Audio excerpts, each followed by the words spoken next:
All right, we made it. We're back. We're on to the fifth video. So today we're still going to do the balance, the speed, the strength, and core workout. So we're going to incorporate the tennis ball once again, and we're going to do some dot drills, and I'll show you the setup for that.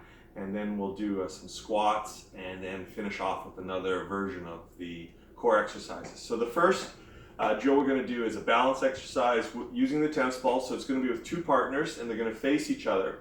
Basically, it's going to go right to right, left to left, meaning that a ball is going to be tossed from the right hand to the right hand, and then left hand to the left hand.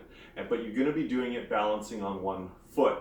Now with this, kids have to be focused, otherwise tennis balls are going to be flying all over the place. So they want you. There's got to be a bit of maturity and a bit of focus, essentially. So my partner there holding the camera is going to toss the ball to me. I'm going to catch it, and I'm going to stay and maintain balance. You could improve this a bit by maybe bouncing it to the partner, so it's a one bounce. So she's going to toss it back.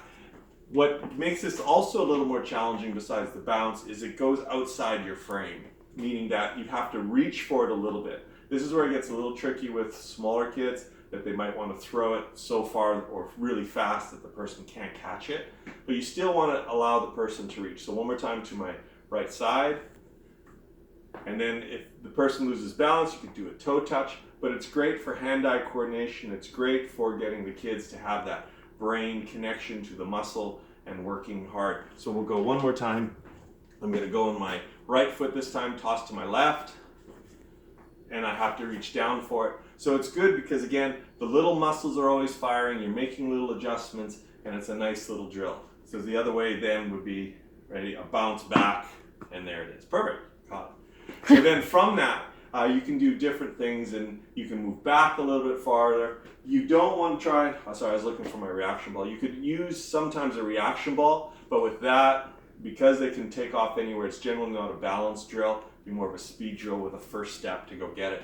You have to use a good ball so there's a true bounce.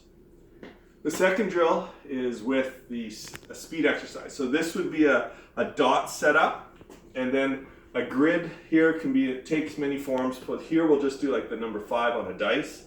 So I'm just going to pick up the cones, because I'm not going to jump on the cones. But with a dot drill, you could do 2 feet, quick as you can. The whole point of a dot drill, though, is with speed, you want to give some challenge to it. So it would generally be not going back to where you started, because the kids could just do this, and then there's no point in having the dots set up. So you want to go to a different part of the square or to the 5 setup. So I go out, back, and they try and vary it up. Usually you do it for 30 seconds and then switch partners, or maybe the number of hops as well. Now to make this interesting, you could advance it with 1 hop drills. So basically 10 hops on the right foot, 10 hops on the left foot, or again a set period of time. And so you're just going as fast as you can.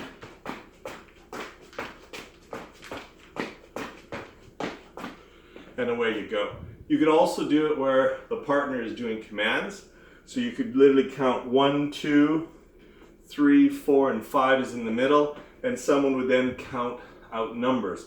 So they go 5, 3, and then you'd have to have that quick connection of 1, 2, 3, 1, 5, 2, and the person then starts hopping to where the numbers are, and so there's again some brain connection to try and go quickness to those points.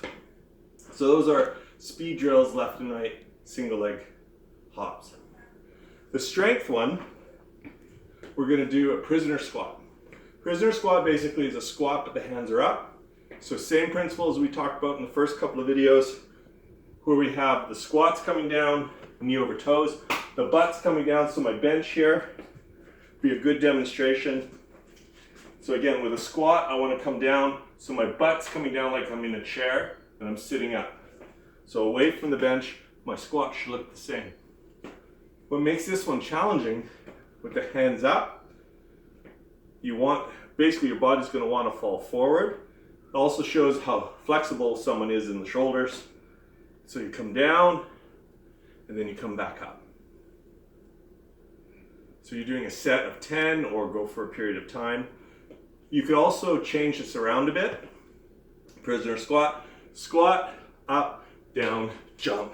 Squat, up, down, jump. So you could change up the cadence to it. You can change up how much you're doing with it, change up the speed with it. But as soon as the arms are up, it makes it a little bit harder. The heart starts to race a little bit more because now blood is trying to rush up above the head, and you're doing squats anyway. So the big muscles are firing. So it's a good drill. The final one here is the core. What we're going to do is plank, and we're going to do 1 foot and 1 arm up. So this is a real progression from the ones we did before. So we're down in plank, feet are together, we're on elbows, and what we're going to do is one arm goes up, and then the opposite leg goes up. And so now we're going to hold that for as long as we can, or for the 30 to 45 to 1 minute of time. We'd have a rest, and then we go alternate. If, again, someone has trouble with it, feet can come out, start with the arm up, or start with the leg up, and then work your way up to the Superman style of the planks. So thanks for watching this video. I hope you can utilize those in your practices, in your warm-ups, in your PE classes, or for daily physical activity for kids in your elementary schools. You can check out my books on my website, simpleexercisesforkids.com, and also my weekly blogs. Thanks so much for watching. We'll see you next time.